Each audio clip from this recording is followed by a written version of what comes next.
Hey guys, welcome back to my channel. I am Vagisha Mishra and I review beauty pageants at my channel. I post new videos every week. So if you're visiting the channel for the very first time, make sure you subscribe to the channel and also hit the bell icon so you never miss out on any update. So this is the first time I'm doing a Q&A video at my channel. Last week I asked my followers on Instagram if they want me to answer any specific pageant question, and I got a hell lot of questions on my Instagram story. So I decided why not go for a Q&A video and answer all of your questions. So without further ado, let's get started. So the first question comes from Agartala's Diary, who asked me my favorite evening gown till date. Now that is a very tough question because from loving Stephanie Del Vace's Miss World winning gown to Maria Jose Lora's winning Miss Grand International gown and many more gowns till date. I have loved so many evening gowns till date that it is very difficult to narrow down my choices to one single evening gown, but let's make it easier by sticking to last edition of Miss Universe pageant and picking one favorite gown from last edition of the Miss Universe pageant, which is of course from Miss Universe Thailand. Fasai Pawansuda from Thailand might not have won the crown, but she surely won the hearts when she took over the runway in an exuberant blazing red evening gown with a colossal thigh high slit. This beautiful evening gown was designed by Surface Aditi Rakhi Tiwat. The best feature of the awe-striking gown was a sequined leg. Now if you observe the evening gown closely, this sequined leg made it incredibly unique and impactful at the Miss Universe stage. If we observe closely, the elaborate silver crystal beadwork framing the bodais in the design of falling stars was so ensnaring that one could never put off eyes from this amazing masterpiece. Now another question I received is what was my favorite swimsuit collection at the Miss Universe pageant till date. I personally loved the 2015 edition of the Miss Universe pageant because in that edition there were a lot of varieties in the swimsuit collections where every representative wore the swimsuit in their own unique and confident ways, and it channelized their inner charisma and confidence. Everybody was comfortable in their own skin. Besides that, the perfect music, the stage setup and the audience cheering for their favorites glued me to the swimsuit round at the Miss Universe 2015 pageant so well that I cannot really forget it. I also liked the 2013 edition of the Miss Universe pageant because although the contestants were dressed up only in black and red swimsuits, which was very basic if we think in any particular way, but I guess the contestants looked amazing during the swimsuit round, and the stage setup, the lighting, the way they carried themselves on the stage was very much tempting. So these two editions are my favorite. I received another question where I am asked that who was the most unexpected winner according to you, but her reign was completely beautiful and did complete justice to the title she won at that time. So this has to be Stephanie Del Valle from Puerto Rico winning the Miss World 2016 title because Catriona Gray, who later went on to win the Miss Universe title, she was also competing as Philippines at the Miss World 2016 pageant along with Dominican Republic, who had already represented the country at the Miss Universe stage. So the competition was very tough and everybody was rooting for Catriona Gray to be crowned as Miss World. But when Julia Morley announced Stephanie Del Valle as the winner, everybody was shocked and surprised. Her winning reaction was priceless, and I still love that natural reaction a lot. So when she won, it was although I had her in my top 5 when I prepared my final predictions for Miss World pageant, but I did not really expect her to win the title at that time. So I was very shocked when she won. But soon after she won the title of Miss World, she went on for many beautiful and purpose projects, and even till present scenario, she is still associated to the Miss World organization and is a part of many charitable and philanthropic projects. So yes, Stephanie Del Valle is one of the most unexpected yet one of the most favorite winners, you can say, who won unexpectedly but still did justice to the title she won. So she is none other than Stephanie Del Valle. Now another question comes from Pageant and Glamour Myra Preet, who sends me lots of love, and she says that I'm doing a great job. So it feels awkward to say these things yourself, but she says that my page is doing great, and she asked me how do I manage both my studies and pageants together. Let me share a very good experience with all of you. Now Myra's page, which is a very, I think, the most popular Indian beauty pageant page we have on any social media platform. So we began together when in 2016, when we both were in touch. We are very close virtual friends, and we have been in touch since last few years. So we began together. Initially Myra began her pageant page as Mr. and Miss India fans. So she garnered a lot of social media followers who were not actually deeply involved in beauty pageants, but then went on to follow beauty pageants ardently just because the kind of posts she makes. So that is very interesting, and I really respect Myra for that matter. So to answer your question, I have completed my education till date, Myra. So I completed my bachelor's in English honors from University of Delhi, and then I completed masters in English literature from the University of Delhi as well. So I finished my education in 2015, and then I worked as an editor for 1 year. Later in 2016 I moved to Raipur, and I completed my PhD from National Institute of Technology, Raipur, NIT Raipur. And recently I was awarded with my PhD degree. So my education is almost done. It's done actually. It's not almost done, but it is done. So I do plan to do further research studies, but yes, my education has been completed till date. So when I was a student, I began writing my blog when I was, I think, in master's first year. So I started writing my post in a form of Facebook page initially, and then many of my reviews and predictions turned out to be true and authentic. So many people started following me, and then I switched to blog particularly because I wanted it to carry to a bigger platform. So at that time I remember spending about 11 to 12 or 15 hours maybe for just researching and writing articles for my own blog.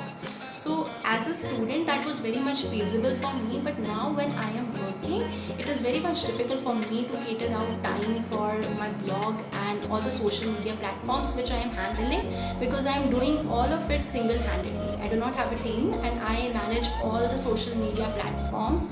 I have a friend of mine, Bhavika Mangwani, who helps me post on Instagram also, but she's also not very much active lately, but yes, she's there to support me.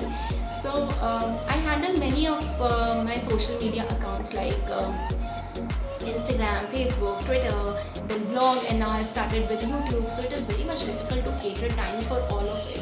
But then again, I make sure that I take out at least 2 to 3 hours twice in a week so that I can serve my purpose being in a pageant industry for last 5 years or so. So this is something which really motivates me and pushes me forward, because it keeps me glued to myself.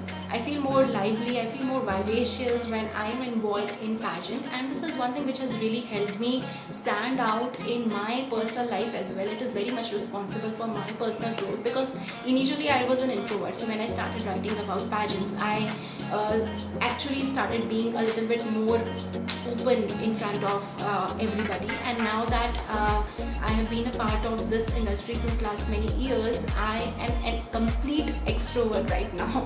So I feel very thankful and grateful to the pageant industry, because it has given me a lot of love and has actually helped me push forward, building my confidence, my inner confidence, and I've started believing in myself. I have become much more prompt, and I can answer any question spontaneously. So this is one thing which pageant has given me. So yes, 3 to 4 hours twice a week is not enough when you are building to build a brand for your own sake. But again, I think I enjoy doing it.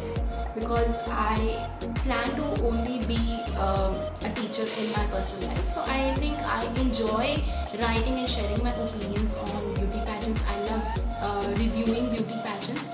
So this is one purpose which makes me going in my life. So it is not enough, but I guess it helps me to feel very much lively, because I keep on getting a lot of messages from you all that what is your view or opinion on this beauty pageant, what do you think about this, what do you think about that. So it helps me keep me connected to all of you.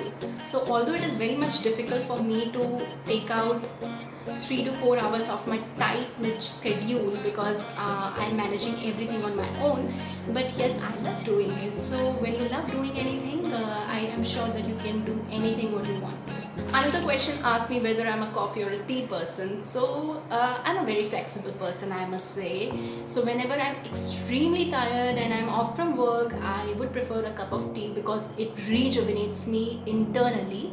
I feel that all my organs have been charged up after having a cup of tea, and I feel much more energetic after having it. But when I'm lying on my couch or my bed on a lazy Sunday evening, I feel that I will take a cup of coffee, because it helps me relax and enjoy the moment. So it depends on my mood.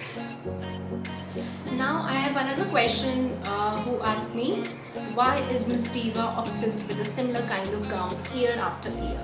Now I do not know the reason why they are obsessed with any particular gown, but yes, I do agree most of the designs we see at the Miss Universe stage are very much repetitive, because usually we see the tones of red and golden in the finale gowns of Miss Universe India candidates at the Miss Universe stage. So yes, if somebody from Miss Diva is watching this video right now, please take note, because we as an audience want to see something experimental, something different, something grand. So make that happen. So Namrata asked me to make a pageant preparation video, and I had been thinking about it since a very long time. So today I also shot a video for how to prepare yourself for the Miss India pageant. So I will post that video very soon, so make sure you check that out and you follow and subscribe my YouTube channel so you never miss out on any new video I'll be posting further. Now Harjeet Singh asked me to present my opinion on Mr. World pageant. Harjeet, I do not really follow male pageants very keenly. The last time I followed any male pageant was Mr.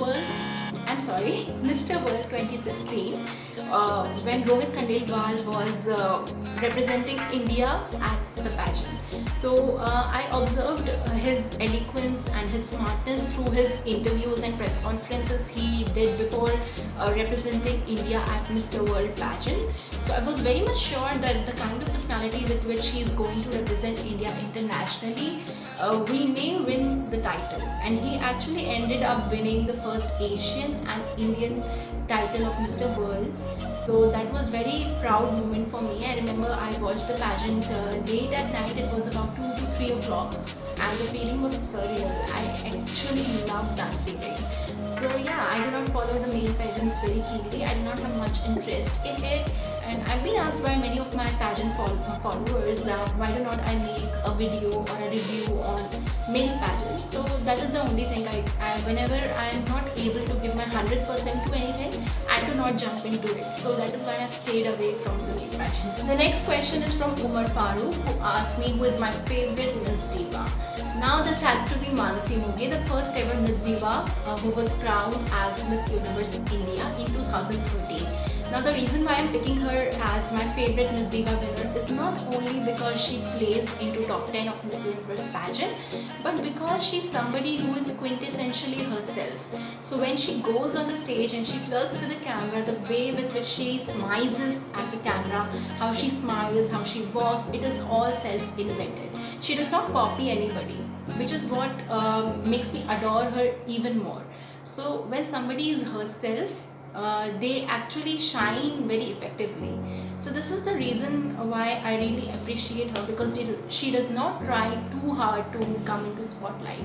So hence Manasi Moge. Now this has to be my favorite question ever. Giselle asked me, why are glasses not allowed at the beauty pageant stage? Now this is is one very relevant and important question we must be raising to the pageant organizers, because when you start appreciating beauty in different races, ethnicities, size and shape, then what's wrong with the glasses? Because being a victim of weak eyesight myself, I feel very uncomfortable not wearing the glasses. So when you go to compete at any Miss Universe stage or any beauty pageant, let's say, you apply makeup, so carrying glasses not only takes a lot of time, but it is very uncomfortable. At some point of time, it gets very uncomfortable to go along with it. So somebody should actually revolutionize it, and somebody should come to the pageant stage wearing glasses, so that people actually start accepting beauties in all different forms. And it will not only revolutionize the pageant industry, but it will also make girls being comfortable in their own skin. They will start taking themselves very comfortably, and somebody who has glasses and somebody who has a very weak eyesight, they will not feel left out, that they are not fit enough, they do not fit the bill for participating in any beauty pageant. So this is something which we all need to keep in consideration. Now, if you look at the motto of Miss Universe pageant, it says confidently beautiful. So that's what the word stands for, confidently beautiful. So if you're not feeling confident from within, then what is the point of being beautiful? So beauty has different standards, and we should start accepting it and normalizing all forms of beauty. So that's it for the first Q&A video. Most of the repetitive questions have been dismissed. So if your question is yet to be answered, or you think you have something else to question, you can always leave me a question in the comment section below. So I'll make sure I'll do another Q&A video. I'm looking forward for a few more Q&A videos. So until next time, I will see you soon with a new video. If you haven't subscribed to the channel, make sure you subscribe the channel and follow me on all social media platforms, the link of which I have left you in the description box.